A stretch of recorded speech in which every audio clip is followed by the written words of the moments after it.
Tela aparece aí para vocês? Dê um ok. Tá aparecendo aqui, pessoal. Show de bola. Então, pessoal, sistema de gestão da qualidade. Eu vou adentrar especificamente no conteúdo dessa disciplina um pouco mais para frente, certo? Então, hoje a nossa agenda, vou apresentar para vocês o plano de ensino, algumas orientações básicas e tentar adentrar em alguns conceitos e alguns aspectos relacionados à evolução da gestão da qualidade sob a ótica histórica, né? Os principais acontecimentos que fizeram com que chegasse na década de 80 na implementação da primeira edição da ISO 9000, da série ISO 9000 na ISO 9001, certo? Então, com relação ao plano de ensino, certo? A disciplina de Sistema de Gestão da Qualidade, docente, esse que vos fala, Juan Eduardo. Metodologia. Nosso canal de comunicação, pessoal, vai ser sempre o SIGA-A, certo? Então, eu disponibilizo sempre as informações lá no SIGA-A, certo? Eu vou precisar alinhar para vocês, com vocês, porque normalmente eu não crio grupo com a turma, certo? Mas entre vocês, normalmente tem um grupo. Então, eu vou precisar aí que 2 alunos, um aluno específico, 2 alunos, certo? Que digamos assim, que sejam as pessoas que eu possa repassar uma informação e vocês encaminhar ao grupo. Mas isso a gente alinha depois, certo? Como vocês sabem, a metodologia atual ela é subdividida em aula síncrona e aula assíncrona, certo? Antes disso, apresentação das informações. Então, eu subdivido a apresentação das informações em aula síncrona e aula assíncrona, certo? Com relação às aulas síncronas, pessoal, é importante prestar atenção nisso. Nossas aulas, elas serão sempre às terças-feiras, certo? Lá o cadastro da disciplina está para terça e sexta, certo? Mas como vocês sabem, a gente precisa subdividir o momento síncrono e o momento assíncrono, certo? Esse momento síncrono, ele precisa ser no mínimo 1 hora por semana e no máximo 50% da carga horária. Ou seja, os nossos encontros semanais, eles podem ter entre 1 hora e 2 horas, certo? Então, eu estipulei a terça-feira, certo? Como o dia do nosso encontro. Ah, professor, vai ter aula na sexta-feira? A princípio, não.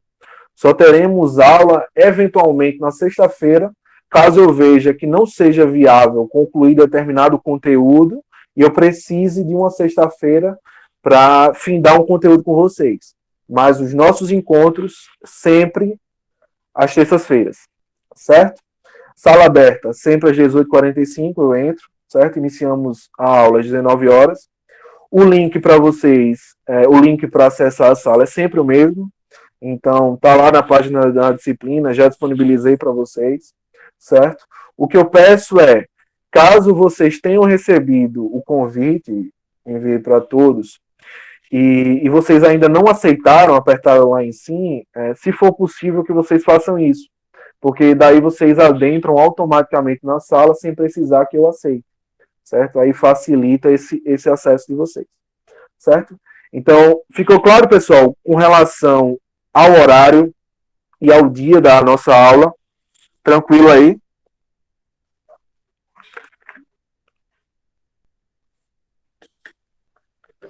Tranquilo, professor. Tranquilo, professor. Boa noite, Felipe. Beleza, pessoal? Boa noite. Isso aqui com relação às aulas síncronas, certo? Como é que vai ser o nosso procedimento de avaliação? A essa altura, as aulas iniciaram a quarta-feira, né? Vocês já devem ter tido a informação de que não temos mais a avaliação final, a famosa NAF, certo? A metodologia agora de avaliação é NAP1, NAP2 e avaliação substitutiva, certo? Então essa é a principal mudança com relação aos outros semestres. Acredito que vocês já tenham domínio dessa que aconteceu essa mudança, certo? E como será o procedimento de avaliação da minha disciplina? Primeiro, NAP1, um questionário, certo? E um mapa mental, certo? Então, o questionário com relação a essa parte inicial desses conceitos básicos. Esse mapa mental aqui é com relação a ISO 9000, os conceitos básicos, certo? Então, eu estava tentando encontrar uma maneira de avaliar norma, né? Avaliar requisito, avaliar conceito no que tange ao que a gente vai trabalhar no coração da disciplina. Então, eu encontrei o mapa mental como sendo a melhor forma para que vocês trabalhem os aspectos que são importantes, que vocês possam fazer a leitura e construir o mapa de acordo com os aspectos que vocês julgam importantes, certo? Então, a NAP1, um questionário e um mapa mental. Com relação a esse mapa mental aqui, eu passo as orientações, disponibilizo um sitezinho que vocês podem fazer o mapa mental, vocês podem também fazer em PowerPoint, podem fazer no Excel. Se fizerem outro site, basta apenas me disponibilizar o link para eu ter acesso. Então, quando chegar nessa parte do mapa mental, a gente explica com um pouco mais de calma, certo? Mas a NAP1, um questionário, valendo 50%, mapa mental valendo 50%.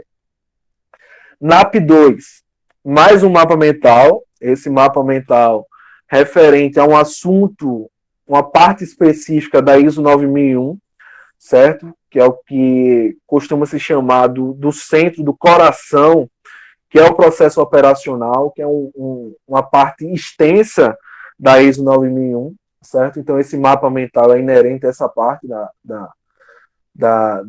da ISO, certo? E vocês vão ter que desenvolver um trabalho, certo?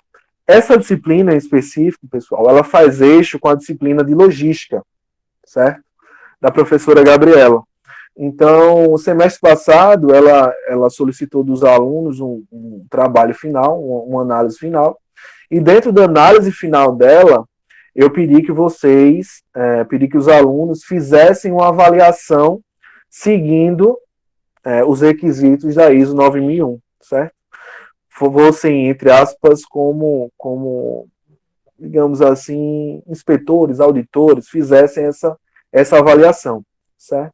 Então, a gente vai seguir o mesmo método, né? Eu vou aproveitar que ela desenvolve um trabalho relacionado à logística, e a partir disso eu vou introduzir a minha parte com relação à disciplina, para que vocês possam fazer uma avaliação seguindo os requisitos da ISO 9001. Então, vocês vão conseguir levar um pouco para a prática, certo? Obviamente que a gente não consegue trabalhar toda a norma como a gente gostaria, mas a gente tenta introduzir uma parte importante da norma, certo? Para que vocês possam fazer essa avaliação.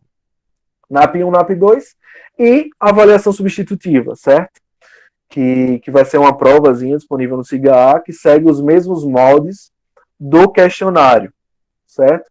Então, esses são as três notas, né, que vocês vão, digamos assim, construir ao longo dessa disciplina, certo? Antes de perguntar se vocês entenderam, falando brevemente sobre o questionário. Esse questionário, assim como essa prova para avaliação substitutiva, ela é realizada no SIGA-A, certo?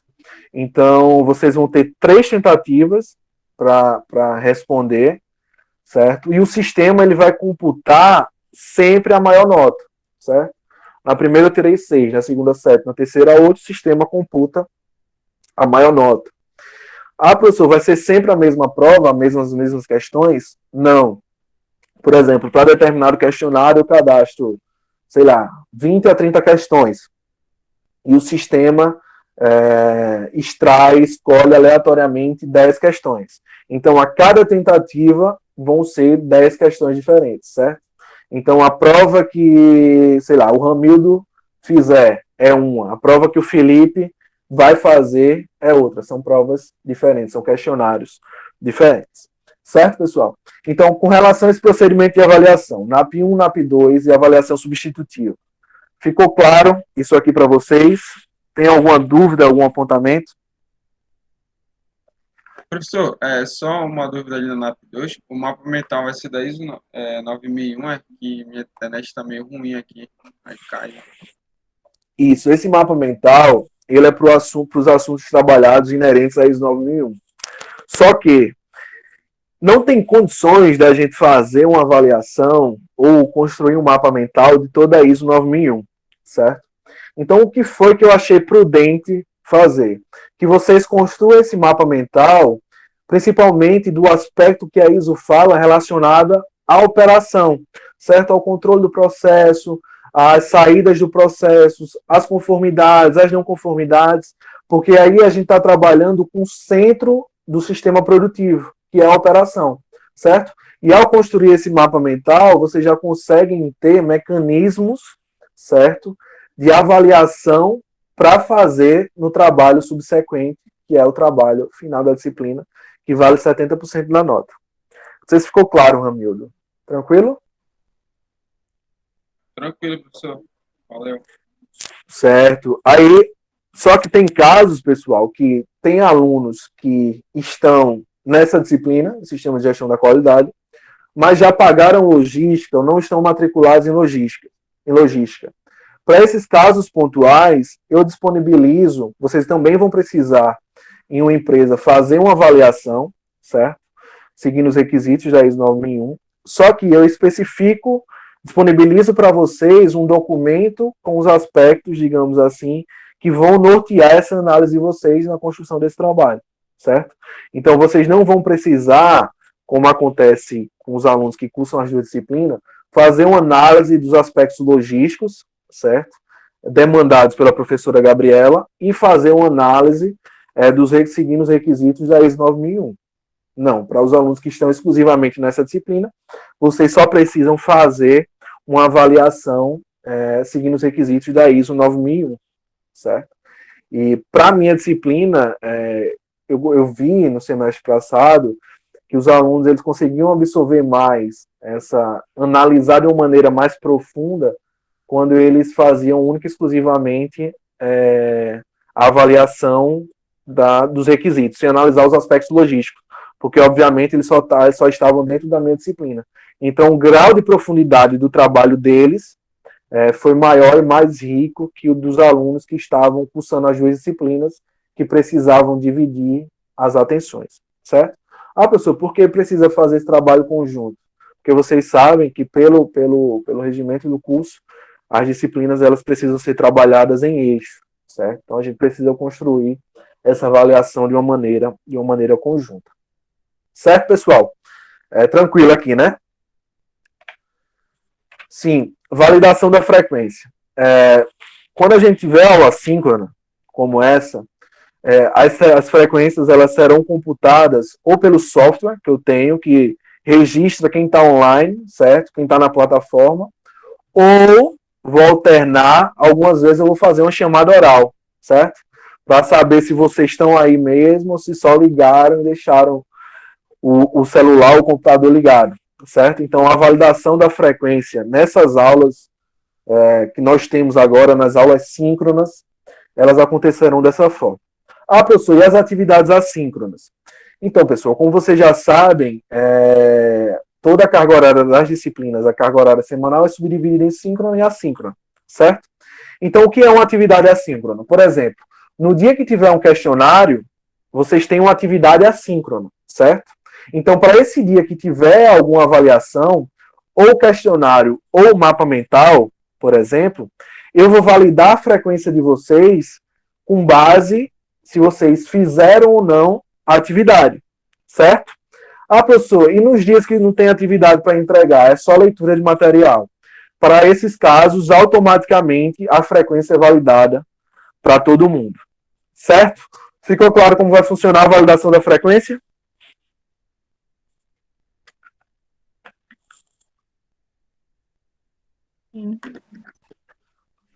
Beleza, pessoal. Show de bola. Então, aqui é como vai funcionar esse procedimento de avaliação, correto? Atendimento extra-classe, eu não tenho muito problema em responder, seja WhatsApp, seja e-mail, assim que vocês mandam uma mensagem, eu procuro de imediato dar um retorno, certo? O único dia que, às vezes, eu demoro é o domingo, certo? E normalmente eu só respondo, digamos assim, aquelas solicitações, ou que são muito urgentes, que tem uma demanda que precisa ser resolvida naquele dia, certo? Ou aquelas mensagens que eu não preciso ligar meu computador para poder responder, porque o domingo é o dia para a gente tentar, digamos assim, esquecer um pouco das coisas relacionadas ao trabalho, certo? Mas de segunda a sábado, sempre que vocês tiverem alguma dúvida, alguma solicitação, vocês podem me contactar, certo? Seja por e-mail, seja por WhatsApp, que assim que possível eu retorno, certo? Essa é a bibliografia recomendada para a disciplina, certo? Mais ou menos 25%, 30% da disciplina a gente vai trabalhar com esses dois livros aqui, que são alguns conceitos basilares, certo? E depois disso a gente adentra na série ISO 9000, certo?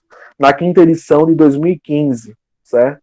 Então eu sempre disponibilizo a norma para vocês no SIGA-A quando chegar nessas aulas, certo? Com relação ao material de leitura, por exemplo, professor, os livros eu não consigo ter acesso a esse livro. Então, por exemplo, para a aula de hoje, a atividade assíncrona é uma leitura de material, por exemplo. Então, já jogo lá o material para vocês, para que vocês possam fazer essa leitura, ter esse entendimento. Certo, pessoal? Então, aqui, algumas informações gerais com relação a esse atendimento. Aqui está tranquilo, né?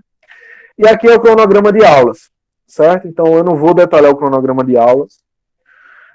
Esse plano de curso, ele já foi cadastrado no SIGA-A, e além disso, eu disponibilizo ele para vocês na nossa primeira aula. Então, se vocês adentrarem no SIGA-A, vocês vão ver lá a aula 1. Então, já está lá o plano de ensino, então vocês podem ter um entendimento, certo? As datas para os questionários, elas já estão, para o questionário e para o primeiro mapa mental, eles estão previstas. Então, por exemplo, aqui, ó, nessa aula do dia 16, que a gente vai trabalhar com gestão da qualidade total, eu já vou passar para vocês um questionário, certo? E vocês vão ter até o dia 21/11, ou seja, 5 dias aí, certo? Para que vocês possam responder esse questionário. A mesma coisa para o mapa mental. Eu sempre dou um prazo para que vocês possam responder ou enviar a atividade. Observação. Esse prazo, ele precisa ser respeitado.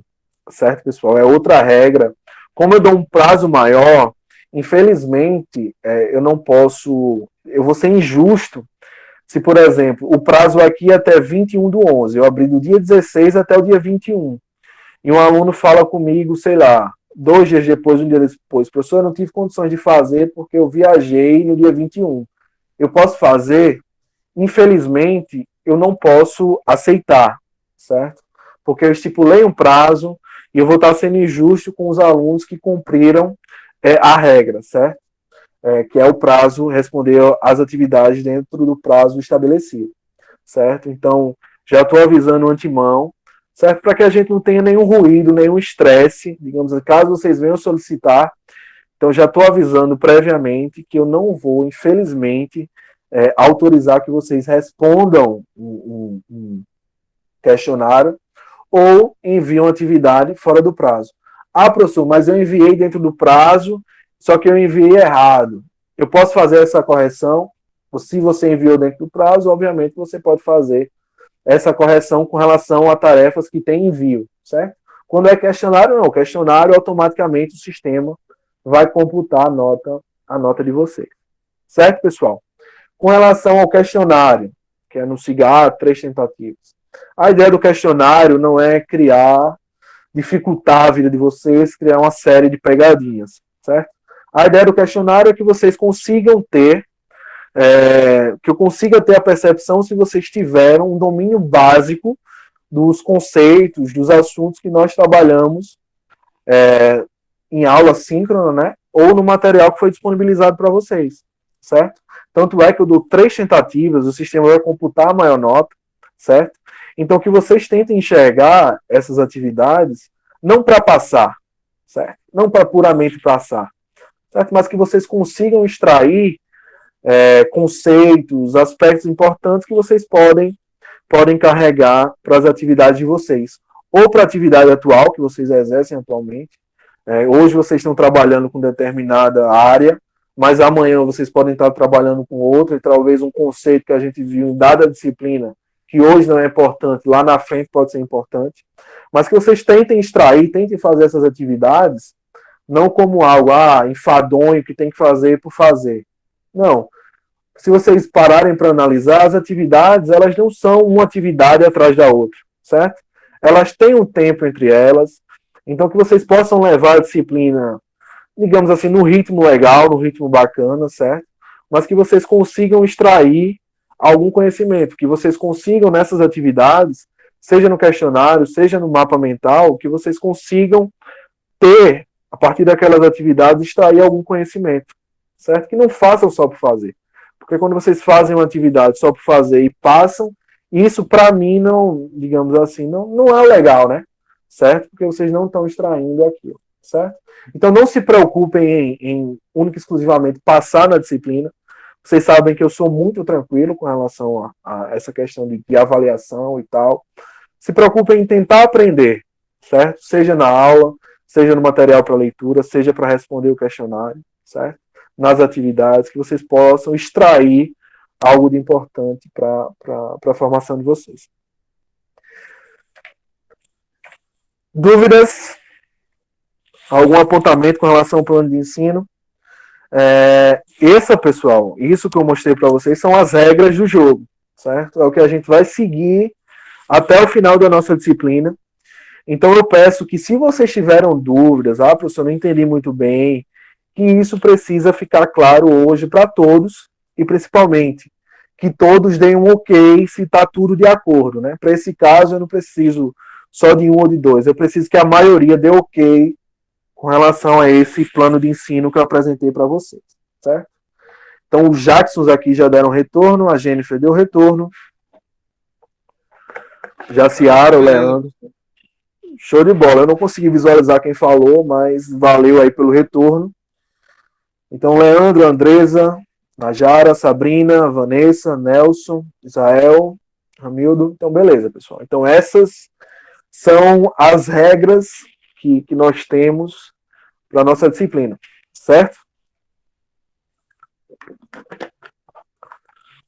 Beleza, Manuel, Andréia, Felipe, Elon.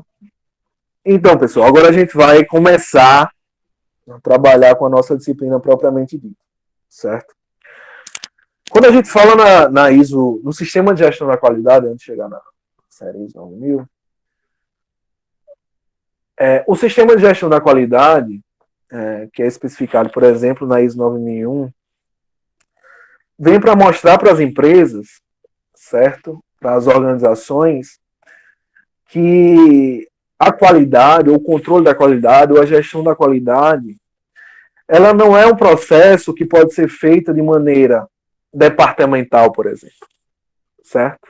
E além de ser um processo puramente departamental, ser um processo apenas de controle, certo? Vem para mostrar para as empresas, para as organizações, que elas precisam enxergar que elas vão ter o sucesso sustentado, certo? Elas vão se manter competitivas se elas possuírem dentro do seu sistema um conjunto de processos que estão interrelacionados, certo? Só que além dessa interrelação natural que acontece dos sistemas produtivos, certo? Dos departamentos, que o controle da qualidade, quando ele falha dentro de um processo, ele influencia no outro processo.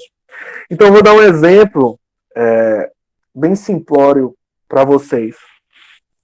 Então, por exemplo, eu tenho a minha empresa, certo? E a minha empresa, ela disponibiliza produtos para o cliente. Estou trabalhando com produtos, não com serviço, certo? E com o cliente X, que compra bastante com a minha empresa, certo? Ele faz uma compra grande, certo? E a gente estipula um prazo de entrega para aquela compra, certo? Porque eu sei qual é o meu tempo de atravessamento, eu sei qual é o tempo que eu preciso para manter o ritmo da produção, para entregar aquela mercadoria. Então, na minha cabeça, tá tudo alinhado, certo? Só que aí eu vou lá para o meu fornecedor, certo? E eu faço com ele a compra da matéria-prima, dos insumos que são necessários para fazer esse processamento. Só que aí o meu fornecedor, ele falha comigo. Ao invés de entregar em 10 dias, como normalmente ele entrega, ele só consegue entregar com 18 dias, com 15 dias, certo? Quando esse fornecedor ele falha comigo no elo inicial dessa cadeia produtiva, isso atrasa o processamento interno dentro da organização e faz com que aquele prazo que eu tinha estabelecido para o meu cliente, ele não seja cumprido, certo? E quando um prazo que a gente estabelece com o cliente ele não é cumprido, a gente sabe que a percepção que aquele cliente tem com relação àquela empresa, ela muda, certo? A relação de confiança do cliente com a empresa muda. Então, o que eu estou querendo falar o que eu estou querendo mostrar para vocês com esse exemplo? A série ISO 9000, principalmente a ISO 9001, ela vem para mostrar para as organizações o seguinte: olha, tem toda a cadeia produtiva, desde o seu fornecedor até o seu cliente, certo? Então, você precisa ter um controle sobre todas as variáveis que podem influenciar no seu processo, certo? Todas as variáveis que podem fazer com que você tenha uma perda ao longo da sua cadeia, que você não consiga entregar um produto, certo? Então ela vem para mostrar que as empresas e os gestores, elas precisam analisar as organizações, o seu negócio propriamente dito, sob o panorama sistêmico, o panorama holístico. A gente, pessoal, que é da engenharia de produção, a gente escuta muito esse termo, né? A gente precisa ter uma visão holística, a gente precisa ter uma visão sistêmica. Mas o que é ter uma visão sistêmica? É entender quando eu tenho um processo com 5 etapas, certo? Que se meu processo C falhar, isso vai impactar lá no meu processo E. Como vai impactar? Talvez vai gerar estoque entre processos, certo?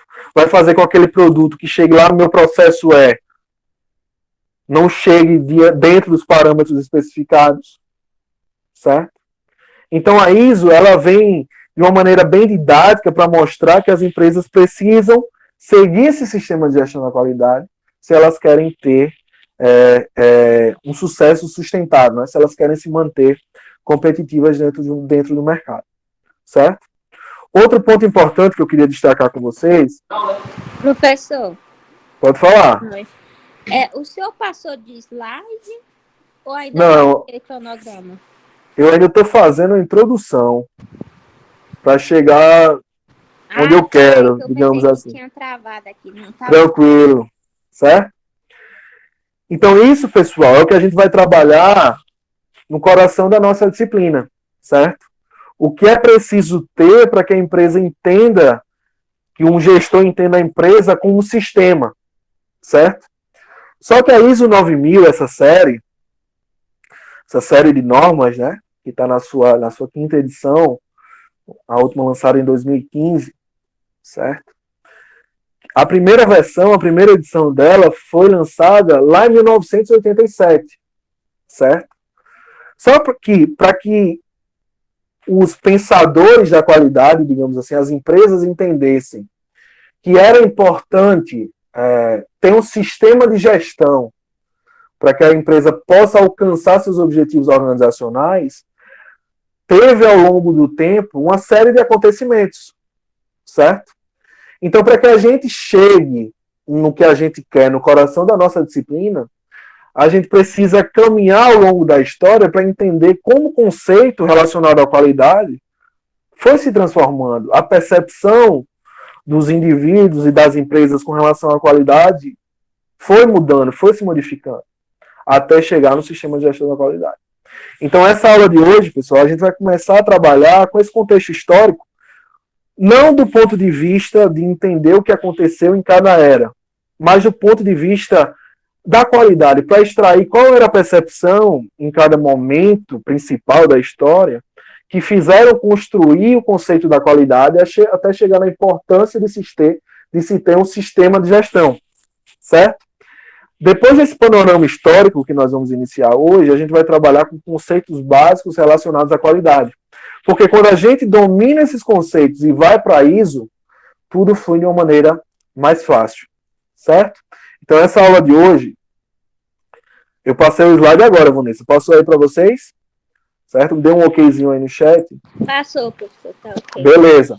Então, essa aula de hoje, a gente vai começar a entender como se configurou essa transformação do conceito, da percepção, até chegar no final da década de 80, em 1987, com o surgimento da primeira edição da ISO 9000, certo? Primeiro ponto, pessoal, o sistema artesanato, o artesão, certo? Até lá meados do século XVIII. Então, quando a gente pensa no artesão, muitas vezes a gente pensa naquele processo rústico, certo? Mas o que a gente tem que pensar no artesão, sob o ponto de vista da qualidade, é que ele era um profissional que, primeiro, ele estava próximo do cliente, certo? Ele buscava entender exatamente o que o cliente queria, e a partir do entendimento do que o cliente queria, ele iniciava o seu processo produtivo.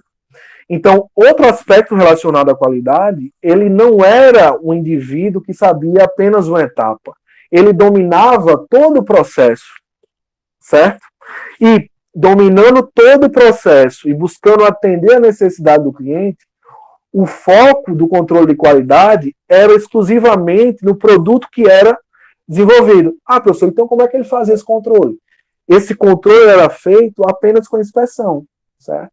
Então ele finalizava uma etapa do processo e, ao finalizar uma etapa do processo, ele fazia uma verificação de que aquela etapa ou aquele produto ou aquela parte do produto, se ela estava dentro do parâmetro estabelecido por ele para se encaixar às necessidades do cliente. Então, o que é que a gente precisa entender do ponto de vista da qualidade quando a gente remete ao sistema período artesanal, digamos assim? Que ele é um profissional, é um modelo de negócio, digamos assim, próximo do cliente, em que o profissional domina todo o conteúdo, todo o processo, toda a atividade, certo? E que o controle de qualidade ele é feito única e exclusivamente a partir da inspeção. Por que eu tento extrair esse, digamos assim, o espírito do artesão? Porque quando a gente remete aos dias atuais, a gente vê modelos de negócios que se assemelham ao sistema artesanal, certo? Por exemplo, móveis planejados. Como são feitos móveis planejados? O indivíduo que tem um tipo de negócio como esse, ele busca atender exatamente o que o cliente quer, certo? Ou um cliente que contrata um arquiteto para fazer um projeto exatamente como ele quer, certo? Então, é um tipo de negócio que está muito próximo do cliente, certo? E a gente vai ver mais na frente que esse modelo de negócio, com o tempo, ele se perdeu um pouco, certo? Mas mais na frente a gente vê isso. Veio aqui ainda no século XIX, Panhard e Levasseur, certo? Nesse período foi entendido como a maior montadora de automóveis da época, certo? E eles utilizavam um sistema artesanal para produzir os carros. Por quê? Eles buscavam no desenvolvimento dos carros, quando eu falo em carros, entenda os carros que eram desenvolvidos para aquela época, lá no século XIX, certo? Nesses modelos aqui. Eles buscavam entender exatamente as necessidades desse cliente. E eles tinham um grupo de artesãos que eles controlavam essas etapas do processo e faziam todos os testes, certo? E aí, pessoal, surgia um conceito chamado de susto dimensional. O que é o susto dimensional? Por exemplo, quando a gente tem um lote produtivo com, sei lá, 30 peças, e dentro desse lote produtivo, essas peças, elas não têm aspectos dimensionais semelhantes, ou seja, não estão dentro de um parâmetro estabelecido. São totalmente diferentes, certo? Então, por que isso acontecia? Isso acontecia porque nessa época não existia nenhum conceito, digamos assim, relacionado à qualidade sendo aplicado. Seja, por exemplo, confiabilidade, conformidade, tolerância, especificação. Se existisse especificação a essa época, essa questão do susto dimensional, que é essa diferença no tamanho, nas dimensões de um produto de um mesmo lote, não aconteciam, certo? E por que essas situações elas aconteciam, pessoal? Porque nessa época, tanto no período artesanal, um século atrás, no século XVIII, quanto nesse período, no século XIX, certo? Não existia, além desses conceitos relacionados à qualidade, desses conceitos basilares, digamos assim, a qualidade ela ainda não tinha uma visão, digamos assim, ela ainda não era vista como ela deveria ser, certo? A percepção que se tinha com a qualidade ela era outra, certo? A gente vai falar sobre isso ainda nas próximas aulas, mas quando a gente fala em qualidade, o conceito de qualidade ele difere muito. O que é qualidade para uma empresa, certo? Às vezes qualidade para uma empresa é um produto com custo mais baixo, certo?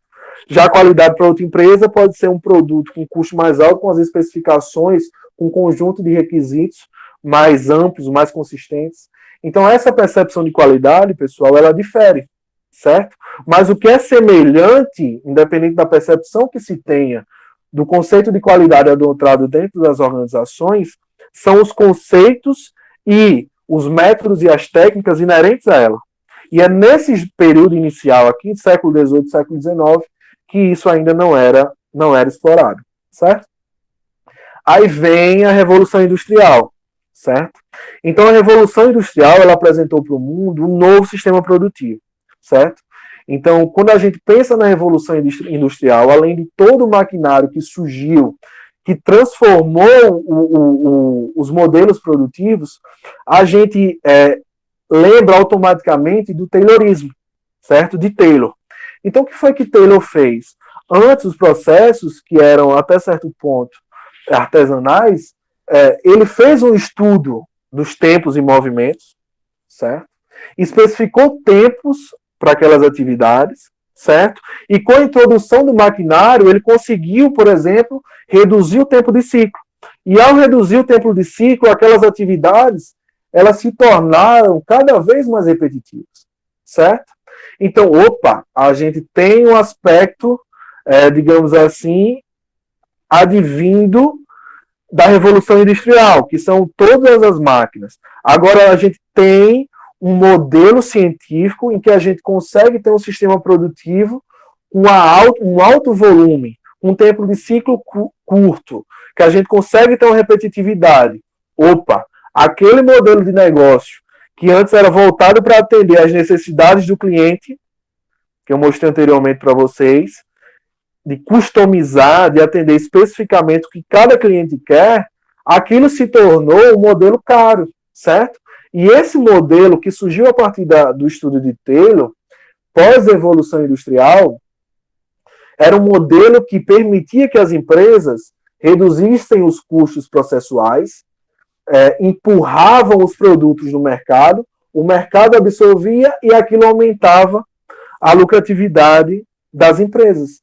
Então, a percepção com relação à qualidade nessa época aqui já mudou. Anteriormente, a ideia era atender especificamente o que os clientes queriam, certo? E o controle era feito a partir da inspeção, principalmente na parte final do processo. Aqui não. Quem já viu, por exemplo, aquele filme de Chaplin, Tempos e Movimentos, que é um clássico, retrata muito essa questão do volume produtivo do trabalhador, né? Tem até um vídeo clássico que é quando o inspetor está fazendo a verificação da atividade que ele está desempenhando, certo? E cobrando que ele continue. Ou seja, a forma como a qualidade era vista modificou completamente, certo? Porque passou a existir um controle em cada etapa do processo. Primeiro, existiu o estudo dos tempos e movimentos, cada indivíduo passou a ser um especialista, devia concentrar única e exclusivamente na sua atividade, e para cada atividade daquela existia um maior controle, certo? Ao longo daquele processo. Então, essa mudança, que antes eram focada em atender as necessidades, um aspecto relacionado mais à customização, mudou completamente para a produção em massa, produção em larga escala. E a percepção que se tinha com relação à qualidade, ela sofreu uma pequena modificação, certo? E aí, pessoal, vem a década de 30, certo? Então, a década de 30, ela é marcada, principalmente sob a ótica da qualidade, como tem um asteriscozinho aqui, nesse período histórico. Porque foi quando surgiu, principalmente, os conceitos relacionados a estatísticas, eles sendo aplicados à qualidade e à produtividade das empresas. Então, para quem trabalha com qualidade, ou já trabalhou, a gente sabe que a qualidade ela é embasada quase que totalmente nos conceitos relacionados à estatística, certo? Então, isso que a gente vê hoje, até 1929, lá não existia, certo? Então, o controle com relação aos parâmetros da qualidade, ele era, digamos assim, defasado. E quando os conceitos de estatísticas eles são trazidos para a realidade da empresa, isso marca um novo momento para a qualidade, certo? Porque, fusão dos conceitos de estatística e a realidade produtiva da empresa. Surgiu também os gráficos de controle. Então, os gráficos de controle que a gente utiliza atualmente, a média, limite superior, limite inferior, para que a gente consiga entender o comportamento e a variabilidade das informações que eu trabalho. Então, isso trouxe grandes impactos para os sistemas produtivos. Antes, as empresas, é uma expressão que eu costumo trabalhar, muitas vezes trabalhavam às cegas, certo? E quando foram introduzidos os conceitos de estatística, acenderam a luz. E as empresas passaram a ver, opa, a gente está trabalhando fora do que a gente deveria trabalhar. Então, quando a gente acende uma luz, traz dados, traz informações, o nosso processo ele tende a caminhar de uma maneira mais retilínea, certo? Além dos gráficos de controle, surgiu aqui o ciclo PDCA, certo? Que mais para frente foi, com o DEME, ele foi fortemente, digamos assim, difundido. E outro ponto importante, pessoal, desse período, são as técnicas de amostragem. Então, por exemplo, se antes um lote com 30 peças, 30 produtos, ele tinha que ser analisado, inspecionado na sua integralidade, agora não. A partir das técnicas de amostragem, elas diziam assim, olha, das 30, você precisa analisar 5. Das 5 que você precisa analisar, você analisa as duas que saíram inicialmente, uma que saiu na metade do processo e 2 que saíram na parte final do processo. Então, analisando 5, você consegue ter uma visão do seu lote produtivo. Então, se antes eu analisava 30 peças, 30 produtos, e agora eu passo a analisar 5, a gente tem uma economia aí. Qual é a economia? A primeira economia que a gente observa é de mão de obra, né? Então, a gente pode alocar aquela mão de obra daquele indivíduo que passava o dia verificando 30 peças para outra atividade. Opa, a gente tem um ganho, certo? E além dessas técnicas de amostragem, eu estou dando um exemplo simples com 30 peças, mas e para lotes imensos, certo? Então, o surgimento dessas técnicas, associadas aos conceitos de estatística na década de 1930, trouxe grandes contribuições para a forma como as empresas entendiam, percebiam e controlavam os aspectos relacionados à qualidade no ambiente interno das empresas. Certo? Estou falando demais. Antes de chegar na Segunda Guerra Mundial, deu para ficar claro, pessoal, que eu falei e comentei agora, principalmente a alteração que existiu, a modificação da customização para a produção em massa, da produção em massa, já adentrando na década de 1930, com o surgimento das técnicas de amostragem, com a utilização dos conceitos estatísticos como conceito de qualidade, a percepção que as empresas tinham com relação à qualidade, e eles foram se transformando, deu para ter essa visão.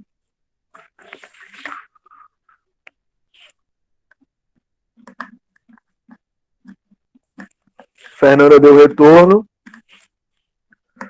Renan também, beleza. Positivo, professor. Show de bola. Aí a gente chega na Segunda Guerra Mundial, certo? A Segunda Guerra Mundial, pessoal, e o pós-guerra, se a gente for analisar as disciplinas ou as principais áreas da engenharia de produção, por exemplo, logística, gestão de operação, qualidade, vamos lá, ergonomia, certo? O pós-guerra trouxe diferentes contribuições no que tange as áreas, certo? E com relação à qualidade, não foi diferente, certo? Então, no pós-guerra, já no caminho final da guerra, no pós-guerra, surgiu a primeira associação de profissionais na área de qualidade, certo? Em 1946 surgiu a Sociedade Americana, certo? E em 1950 surgiu a Associação Japonesa de Cientistas e Engenheiros. Então, essa associação em 1950, no pós-guerra, eu vou detalhar um pouco isso mais na frente, mas o Japão, pessoal, principalmente no pós-guerra, não tinha condições de competir com o poderio financeiro que os Estados Unidos tinham, né? Que o sistema que predominava à época, que era o sistema taylorista, tinha de produção lá em larga escala, o Japão não tinha condições de competir. Então, a partir de 1950, com o surgimento dessa associação, foi que começou-se a se desenhar o que a gente conhece, né? Que se propagou mundialmente, que é o sistema Toyota de produção, que trouxe grandes contribuições para a gestão de qualidade, certo? Então, nessa década de 50, pessoal, alguns fatos eles foram importantes, certo? Dentro desse caminho histórico que a gente está passando, certo?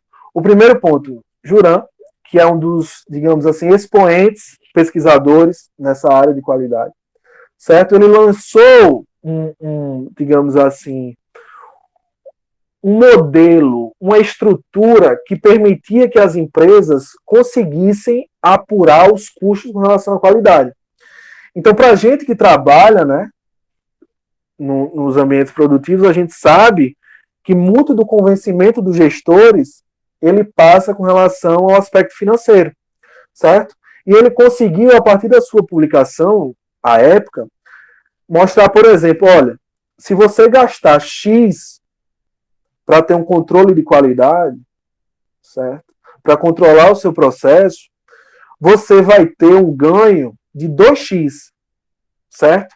Então ele conseguiu mensurar, apurar esses custos que eram envolvidos com os aspectos de qualidade e o quanto esses custos, na comparação com os retornos obtidos, certo?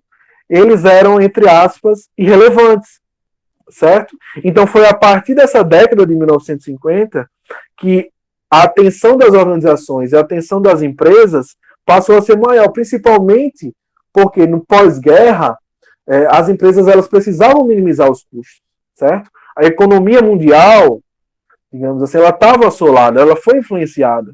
Então tudo que fizesse as organizações, as empresas, ter uma redução de custos, impactando posteriormente na lucratividade, isso teve uma maior atenção das organizações, certo? Então, a partir disso, pessoal, foram surgindo outros aspectos relacionados à qualidade. Então, Feigenbaum formulou o controle da qualidade total, certo? A gente vai trabalhar com esse conceito porque é importante, porque ele alicerçou a série ISO 9000, certo? Então, é que a empresa ela precisa ter um controle amplo da organização, certo? Controlar as etapas, controlar os processos, a gente vai detalhar isso no caminhar da disciplina, certo? Então, dentro do que eu falei anteriormente, da necessidade de reduzir custos, aumentar a lucratividade no pós-guerra, surgiu um sistema de controle da qualidade. Opa, o que antes era um aspecto, digamos assim, mais pontual, mais departamental, estava se tornando algo mais amplo.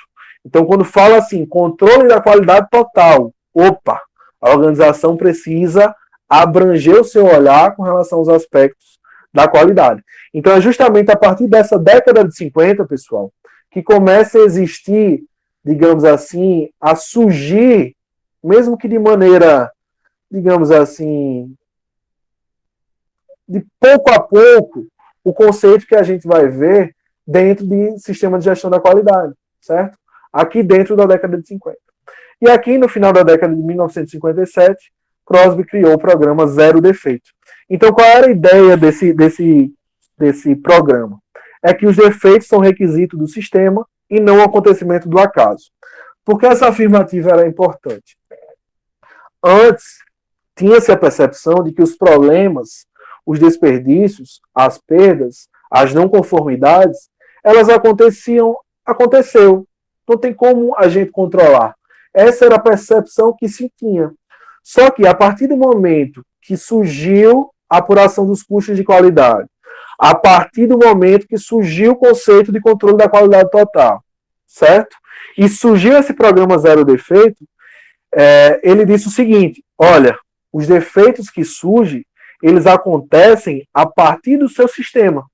E se ele acontece a partir do seu sistema, você tem condições de controlar essas variáveis para que esses defeitos não aconteçam da forma como eles estão acontecendo, para que eles sejam minimizados. Aí a gente começa a ver o conceito de sistema surgindo, certo?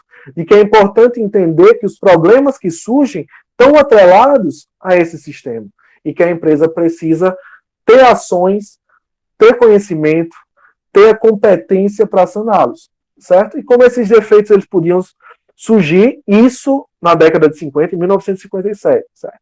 Inspeção da fonte, inspeção de todos os resultados, ação imediata, simplificação do processo. Opa! Quando a gente trabalhar com a ISO 9001, a gente vai ver aspectos relacionados a isso, certo? Então, esse conceito que a gente tem, essa norma que a gente trabalha hoje em dia, ela vem sendo construída aí, principalmente, desde a década de 1950, certo? Aí, pessoal, a gente chega no modelo japonês, certo? Então, Demi e Juran são pesquisadores que influenciaram fortemente nessa criação do modelo japonês. Por quê? Porque eles já tinham, digamos assim, o conhecimento prévio de como se estruturava o modelo taylorista, que era o que predominava à época, né, com a maximização da produção, produção em larga escala, minimização dos custos, que, como eu mencionei anteriormente para vocês, e como vocês já devem ter trabalhado ao longo do curso, o modelo japonês não tinha condições de competir, certo? Além desse conhecimento, eles trouxeram dois conceitos básicos, né? O primeiro que surgiu lá na década de 30, certo? Uma orientação forte nos conceitos de estatística, certo? E o foco no controle da qualidade sob a ótica holística da organização, certo? Então foi aí que surgiu, eu lembro que anteriormente eu mencionei para vocês que em 1950 surgiu a primeira associação japonesa que foi caminhando e culminou com o surgimento do controle da qualidade por toda a empresa ou o controle da qualidade amplo empresarial, certo? Então a gente vê esse conceito se disseminando. Por que o modelo japonês foi importante? A gente fala, pessoal, nessas transições que aconteceram, né? Então a primeira transição que aconteceu foi do sistema artesanal para o sistema taylorista, certo? Taylor-Fordista, que Ford instaurou lá as linhas de produção que conseguiu maximizar ainda mais essa produtividade, certo? E do sistema taylorista para o sistema Toyota de produção, a gente vê outra transição. Por quê? Como se configurou o sistema Toyota de produção? O sistema Toyota de produção vocês conhecem, certo? Então eu vou caminhar um pouco rápido, porque já são 8h15.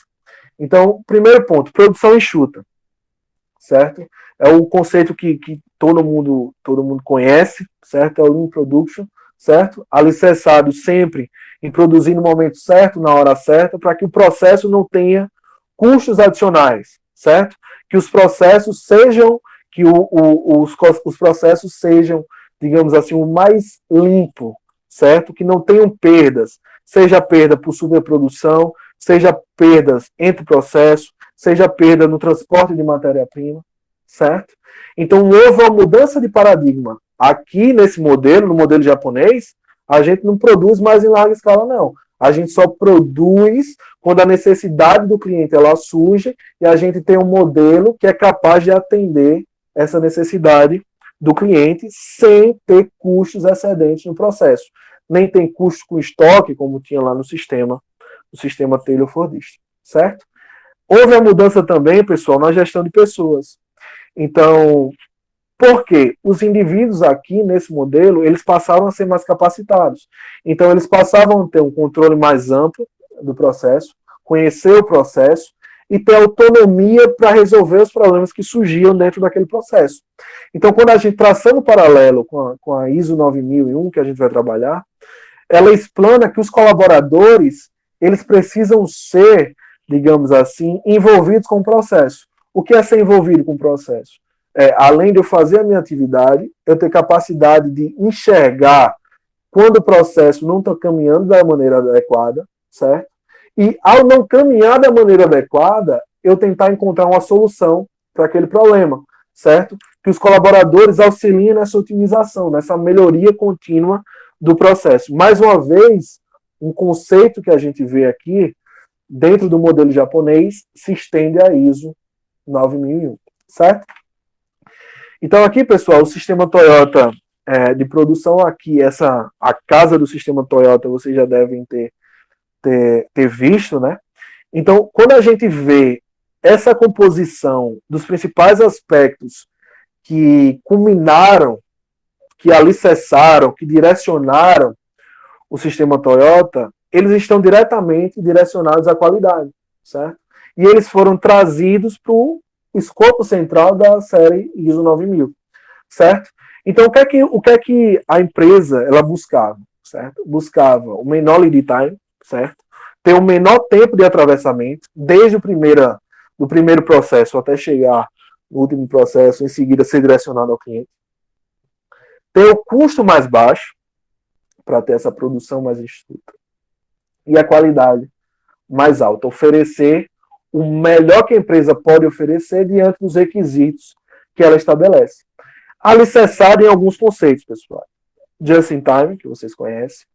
Produzir só na hora, certo? Tem um fluxo contínuo, ou seja, não tem nada que atrapalhe esse processo, certo?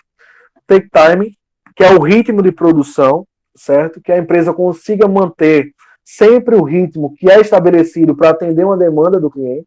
E a produção puxada, pessoal, que ela sempre surge a partir de uma estação subsequente, do estágio final que puxa essa produção para que ela seja lançada no mercado a partir de uma solicitação de um cliente, certo?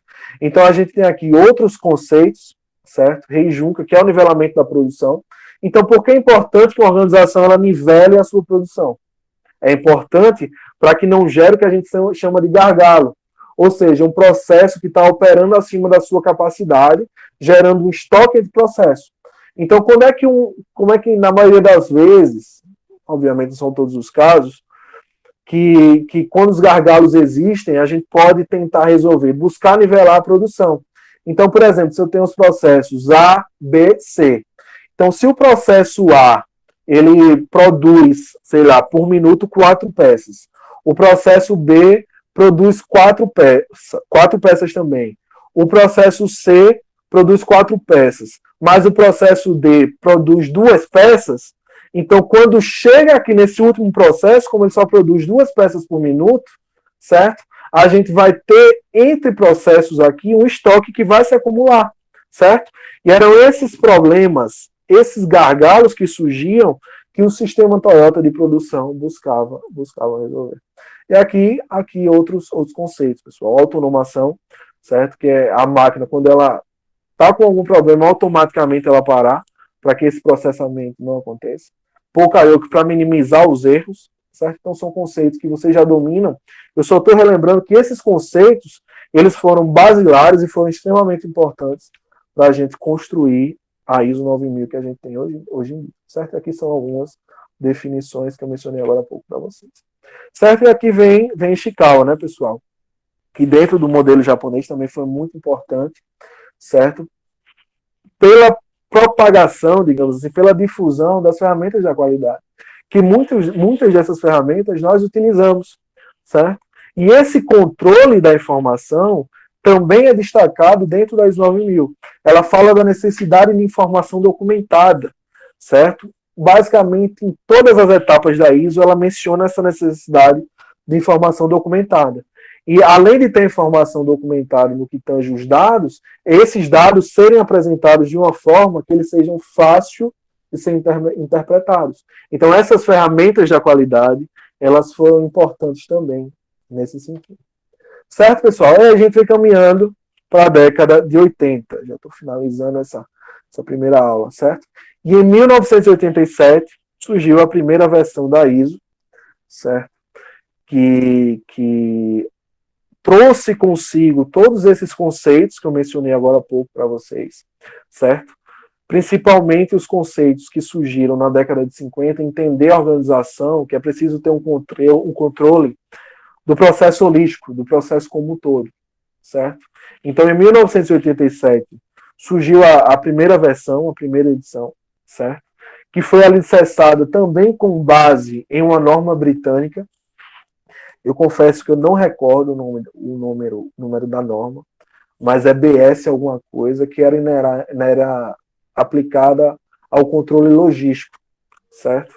Principalmente controle logístico para operações militares, se eu não estiver equivocado. Se eu estiver, eu corrijo na próxima aula. Mas em 1987, carregando esses conceitos que eu apresentei para vocês, certo? Essa evolução, surgiu a série ISO 9000, certo? Que passou por 5 transformações, certo? Nós estamos na 5ª edição. E que à medida que o avanço tecnológico foi acontecendo, que os estudos foram surgindo, que novos métodos foram aparecendo, ela foi se modificando, se adaptando, certo? E entre esses métodos, pessoal, já na década de 80, após o lançamento dessa primeira edição, surgiu muitos falam em ferramenta, outros falam em método, mas o programa Seis Sigma, certo?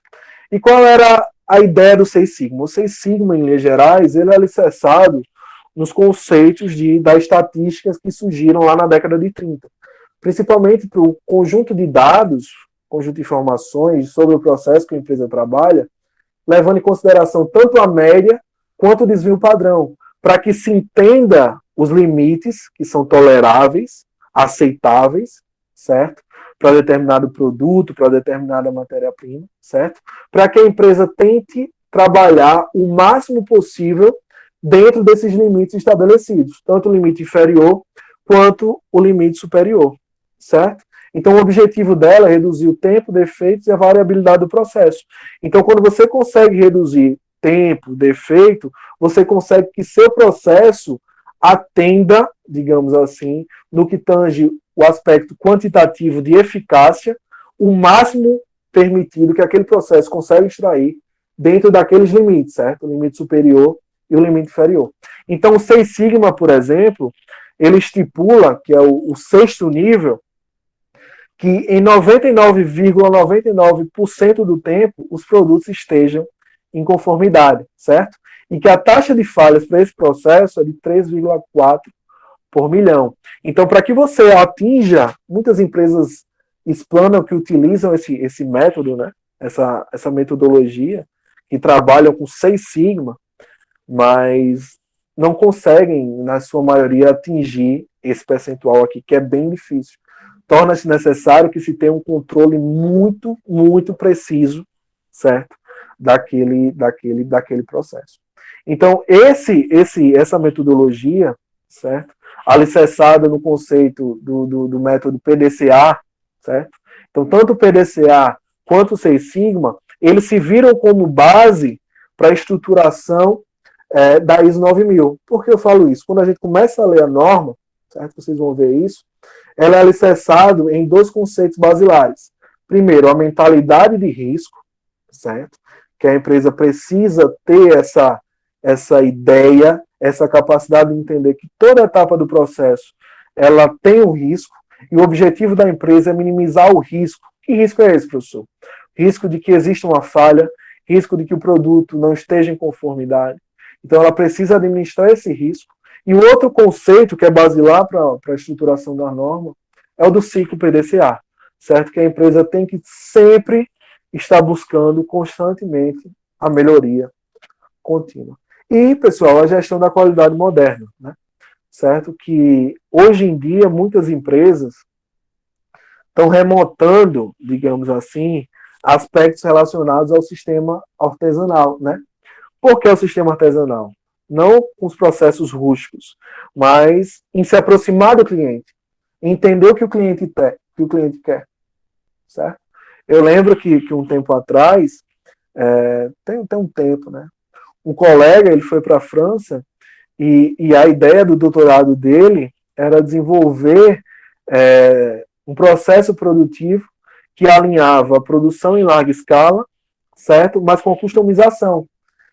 E como é que a gente consegue fazer isso se são conceitos totalmente antagônicos? Então, a gestão da qualidade moderna, ela busca ter, por exemplo, os seus, digamos assim, modelos basilares, suas estruturas basilares, e a partir daquelas estruturas basilares tentar adaptar as necessidades do cliente, certo? Porque o mercado, ele está se tornando, já de um tempo, e cada vez mais, muito competitivo. Então, as organizações, elas precisam buscar maneiras de cada vez mais atender os anseios dos clientes, certo? E com esse conceito, pessoal, de gestão da qualidade moderna, ele também é absorvido pela ISO 9000, certo? e a gente vai ver ao longo do coração da disciplina, que é a série ISO, todos esses conceitos que a gente viu no que tange essa evolução histórica, certo? Então eu faço essa evolução histórica no início da disciplina, caminhando pelos conceitos, para que vocês vejam, quando a gente adentrar na norma, que aquela norma ela não foi construída e não se estruturou por acaso, ela foi sendo desenvolvida pouco a pouco e ajustada a partir do momento que os acontecimentos eles existem. Falei demais nessa aula de hoje, certo? Mas é porque aqui a gente está trabalhando com contexto evolutivo e a aula ficou um pouco mais apertada por causa do plano de ensino, certo? Mas a solicitação que eu vou fazer para vocês, principalmente a partir da próxima aula, é que, como eu mencionei no início, que a gente tente trabalhar numa via de mão dupla, certo? Então, por exemplo, eu vou trazer um conceito para vocês, tentar trazer um exemplo, mas se vocês já vivenciaram, já passaram, que vocês possam trazer o conhecimento que vocês têm, certo? Porque o conhecimento que vocês têm, por exemplo, na manutenção, ou o conhecimento que vocês têm na logística, é um conhecimento que outro aluno não tem. E quando a gente traz esses exemplos, o conceito que é dado, ele muitas vezes cria um start, né? Abre a percepção, abre a mente de quem está escutando, de quem está vendo. E quando a gente leva para o nosso dia a dia, a gente consegue se deparar com situações que a gente acaba conversando em sala de aula. Certo, pessoal? São 8h27, eu queria saber se ficou tranquilo, se foi muito corrido, se deu para absorver alguma coisa dessa evolução histórica que a gente fez, certo? Para que a gente entenda como a ISO se estruturou. Tranquilo aí para todo mundo? Tá, beleza, professor. Deixa eu só parar aqui interromper a gravação aqui.